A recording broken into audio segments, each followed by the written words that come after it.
Listahan ng mga pangalang nakasaad sa SCN Bank Notice para sa mga kasong kaugnay ng petisyon for writ of habeas corpus ni dating Pangulong Rodrigo Duterte. Lucas P. Bersamin, Executive Secretary. Jesus Crispin Rimulya, Secretary of Justice. Juan Victor Rimulya Jr., Secretary of the Interior and Local Government. Police General Romel Francisco Marbel, Chief Philippine National Police. Nicolas Torre III, Director PNP Criminal Investigation and Detection Group CIDG. Menardo Guevara, Solicitor General. Norman Tansingco, Commissioner Bureau of Immigration. Enrique Manalo, Secretary of Foreign Affairs. General Romeo S. Browner Jr., Chief of Staff Armed Forces of the Philippines. USEC Lieutenant General Antonio J. Alcantara, Executive Director Philippine Center on Transnational Crime. Kapitan Johnny Gulla, Philippine Center on Transnational Crime. Kapitan Elmo Segovia, Philippine Center on Transnational Crime. Unquote. Magandang araw mga kaibigan. Bigyan natin ng reaction opinion itong post ng One TV Philippines. Good news po ito para sa mga DDS na kasama ko. Yung ICC na desisyon kahapon, hindi nila pinayagan na palabasin si Tatay Digong. Ito ngayon, Supreme Court natin kumilos na sa matagal ng petisyon ng habeas corpus petition. Ang Korte Suprema na ang gagalaw magdesisyon na kung pwedeng pabalikin si Tatay Digong dito sa Pilipinas. Ito, the Supreme Court has ordered Malacanang and key cabinet officials to respond to a habeas corpus petition seeking to secure former President Duterte's return from ICC detention. Officials have 30 days to file their memoranda. Wow! So, huwag po tayong malungkot mga ka-DDS. Temporary setback lang yung decision ng ICC. Ito, for a long time, bakit ngayon pa umaksyon ang Supreme Court? Diba? Itiniming na paglabas ng desisyon ng ICC Appeals Chamber na hindi pwedeng palabasin. Biglang naglabas ang Supreme Court. Akala ko hindi na nila aaksyonan ito eh. Ngayon aaksyonan na. So ako, may pag-asa pa. Dahil sana dito na tayo mananalo. Sana magdesisyon ng Supreme Court nga produce the living body of Rodrigo Roa Duterte. At patay sila ngayon. Ito. NBank. NBank decision ito ha. Basahin ko lang yung the matter of the petition for writ of habeas corpus. Sebastian Duterte petitioner. Ang mga respondents, yung mga inuutusan na mag-submit ng kanilang sagot. Number 1, Lucas Bersamin in his capacity as Executive Secretary o si Recto na ito ngayon. Boyeng Rimulya in his capacity as DOJ Secretary. So, Vida na ngayon, Vida. Si John Vic Rimulya in his capacity as DILG. Si General Romel Marbel in his capacity as Chief PNP. So, nartatis na ngayon. Ito, si General Torre in his capacity as CIDG Commander. Ano pa? Honorable Menardo Guevara in his capacity as Solicitor General. So, iba na. Ano pa? Ito, si Enrique Manalo in his capacity as Foreign Affairs Secretary. Iba na ata ngayon. General Romeo S. Browner. Naku, kasama. General Browner. In his capacity as Chief of Staff. Then, USEC Alcantara in his capacity as Director General of Philippine Center on Transnational Crime. Mga piloto kasama, Captain Johnny Gulla and Captain Elmo Segovia. Yan, yung mga pilotong nagdala kay Tatay Digong sa Sasagot sila ngayon within 30 days. At after that, ang desisyon na ng korte magdidesisyon. So, wag po tayong mawalan ng pag-asa. Medyo nakakadismaya, but wala tayong magawa. The court has decided. Let's respect the decision of the ICC. In the same manner na ang Duterte family nagbigay na ng statement na they respect it and they will continue to coordinate o ano. Basta tuloy lang ang laban. Basta ako, this is a blessing in disguise. Bakit? Yun ang tanong ko. Bakit ngayon pa kumilos ang Supreme Court? Meron bang kinalaman doon sa pag-deny ng ICC Appeals Chamber? Ano? Haka-haka ko lang ito ha. Wala akong basihan. Opinion ko lang ito na ayaw yung i-release ha. O, sina? Kami na. Sa Supreme Court, kami na ang magdesisyon.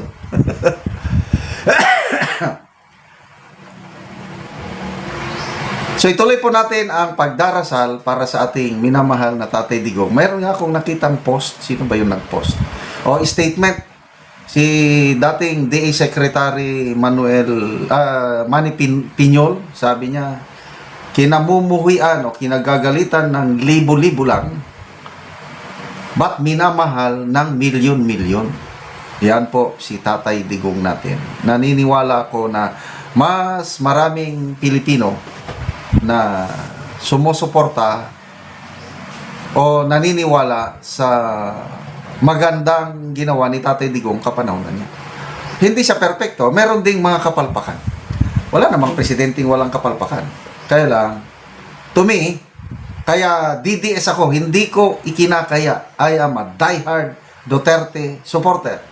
Hindi ko pa na-meet ng personal si Tatay Digong. BP Sara, yung mga magkakapatid, wala talaga as in. Istandi lang ang nakapalitrato ko kay Tatay Digong nung nagbisita ako sa Davao 2018 ata yun, o 2019. Natulog kami sa isang hotel sa Davao, may istandi siya doon. Di palitrato ko sa kanya. Yun lang. So bakit ko siya sinusuportahan? Dahil nakita ko good governance. Kitang-kita nyo naman sa Davao. Oh, sa buong bansa umaalis ang mga investors, foreign investors. Ang Davao baliktad. Doon nag-i-invest ang mga negosyante, local or foreign investors, pumupunta sa Davao dahil sa good governance. Naniniwala ako na maganda ang kalidad ng pagserbisyo ng mga Duterte. So, sana, ito na.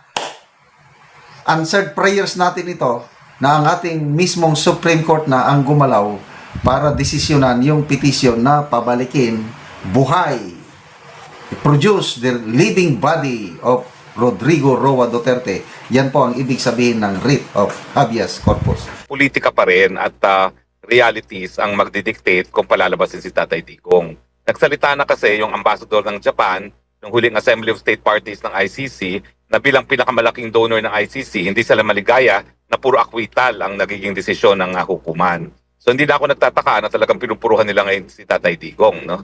At bukod pa dyan, alam naman natin na under pressure ang ICC dahil yung buong African Union ay nagbabanta na bibitiw sa pagiging miyembro ng ICC dahil ang pinupuruhan lang daw nila ay puro mga taga-Afrika. So kinailangan nila habulin din si Tatay Digong para mapatunayan na merong silang non-African na hinahabol. At syempre, bukod pa dyan, alam natin na pag wala na si Tatay Digong, wala na silang kaso, so pinaglalaban din nila yung existence nila, no? Dahil kapag wala na si Tatay Digong, wala na silang mga trabaho lahat dyan sa ICC. Lita po ang ICC at hindi nga nila binasura nila or hindi nila tinanggap yung kanilang apila ng kampo ni former President Rodrigo Duterte para sa interim release. Nagpaliwanag sila sa kanilang panig. Ano pong masasabi niyo po dito, attorney?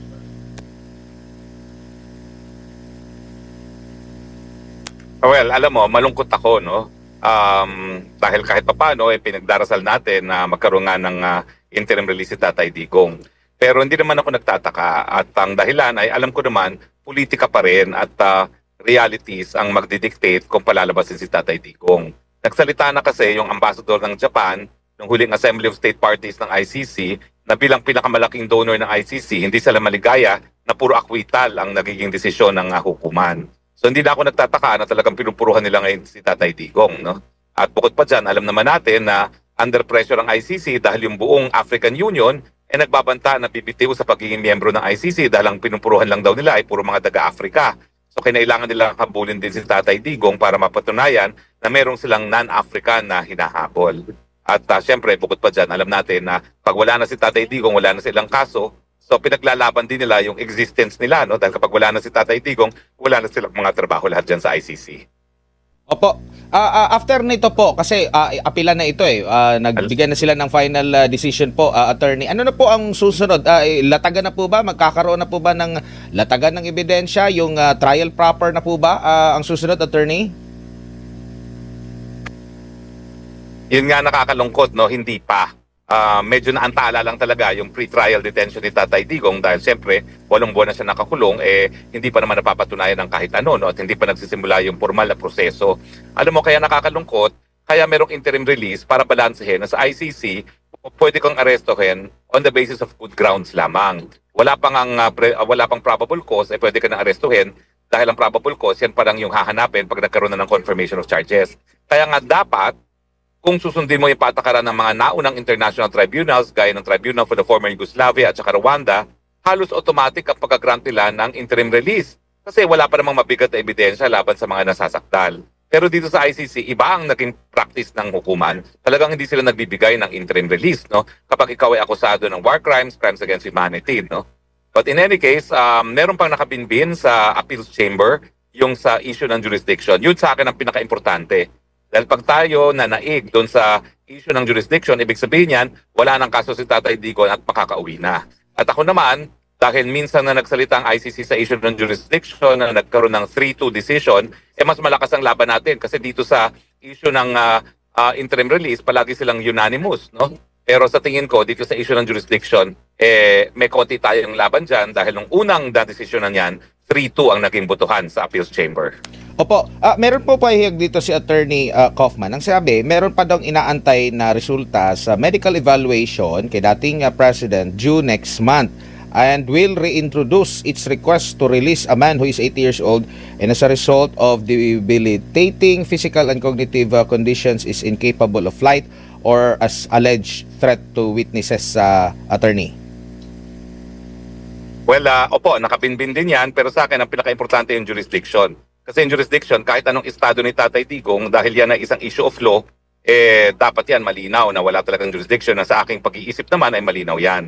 So, syempre, nakabinbin pa rin yung issue ng fitness to stand trial, pero again, if you go by the record of the ICC, wala naman silang binibigyan.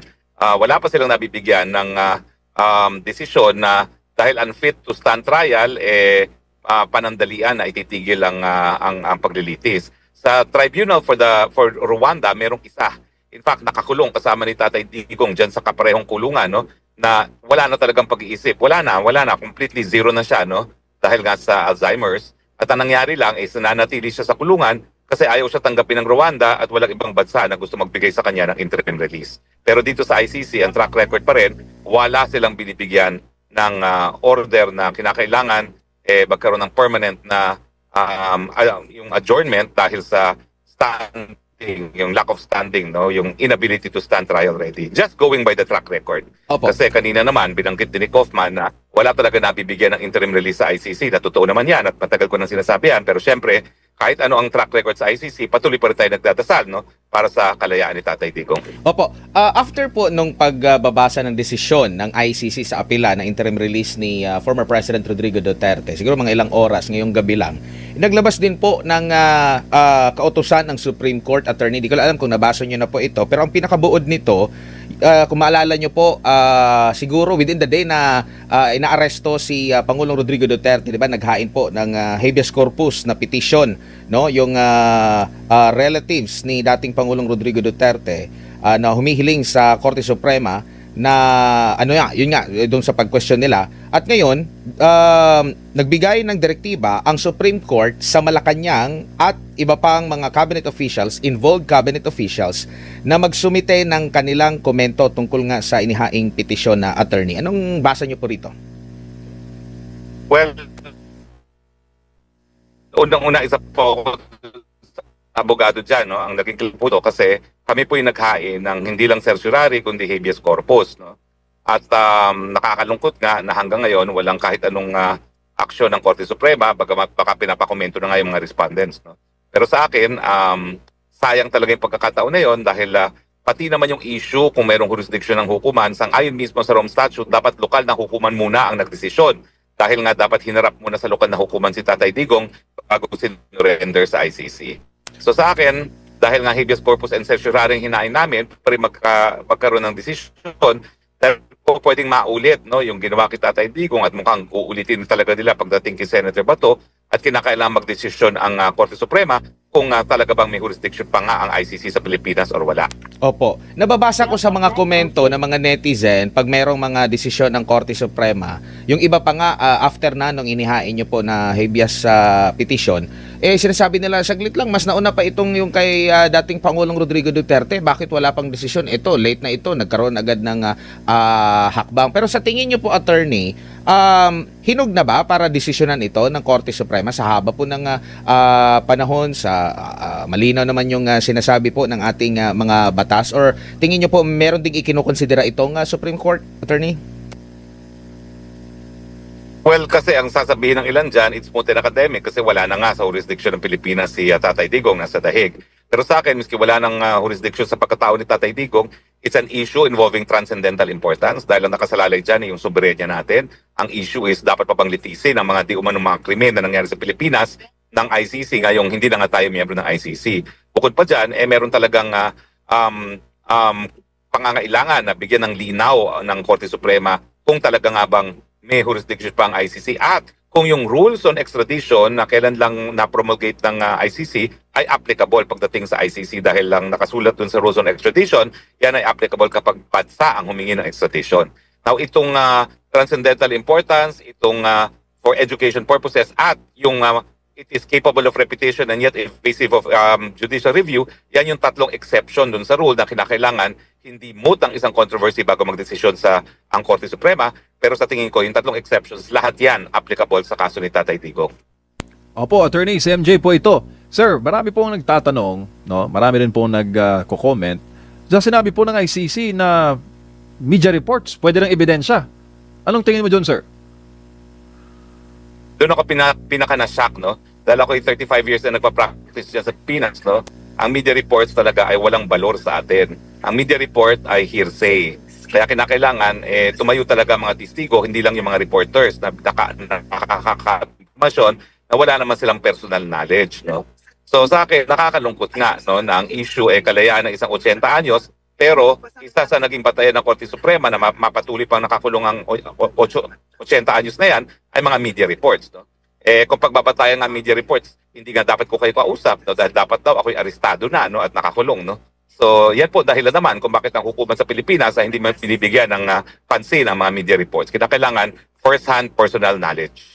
Opo, at pupuntahan ko na po ang iyong paksa, Attorney. Ano ho ba ang totoo? Kayo ho ba ay naaresto? Ano po ba ang paglilinaw po niyo, Attorney Harry? Marami kasing mga balita dito, sir, na kayo po ay napuruhan daw na dyan po sa ibang... May kumalat pa na Oo. pictures na hawak-hawak ka ng mga pulis. Uy, Parang AI ba yun? generated. AI? Opo. Well, nakakalungkot nga ng mainstream media sa Pilipinas ay gumagawa ng balita na walang verification. Never po ako naaresto. Ang totoo po niyan, nagkaroon po ng desisyon na ako daw ay dapat pumunta ng Austria dahil according to sa tinatawag na Dublin Rules, ang country na nag-issue ng visa ang dapat mag-process ng asylum. At itong Dublin Rules naman ay para lamang maiwasan yung multiplicity of filing of asylum procedure dahil dito naman sa EU, meron silang iisang Schengen area, iisang political territory na tinatawag, no?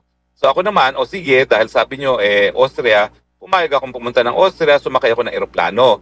Pero ang problema kasi, nagkaroon ako ng dalawang operasyon, no? Isa, yung 30 ng Oktubre, at saka yung isa naman, ay yung Lunes lamang, no? Itong linggong ito. At yung dalawa kong doktor ay nagsabi na I am unfit to fly. So nung tinanong ako ng kapitan at ng airport police kung ako ba ay gusto kong sumakay sa flight na yun, ang sabi ko hindi. Kasi sabi ng mga doktor ko, ako ay unfit to fly. Sinabi naman ng airport police, pero meron din kaming certificate dito sa doktor na kinonsulta ng gobyerno na ikaw ay fit to fly. Sabi ko, tinanong nyo ako, bakit ako maniniwala sa ibang doktor na ang naging basahan lang nila na ako ay fit to fly, kinuhanan nila ako ng blood pressure at saka ng oxygen level, no, sa aking daliri. So syempre, dahil tinatanong nyo ako, mas naniniwala ako sa sarili kong doktor na nag-opera sa akin at hindi sa kahit sinong doktor. At dahil dyan, tinanong ako uli, gusto mo bang lumipad? Ang sabi ko, hindi. Kaya pinababa ako ng eroplano. Opo, tsaka alam mo naman attorney, ang pamahalaan ay nagsasabi mismo na yung passport mo raw ay kanselado na. Ano bang tingin mo dyan, Attorney Harry?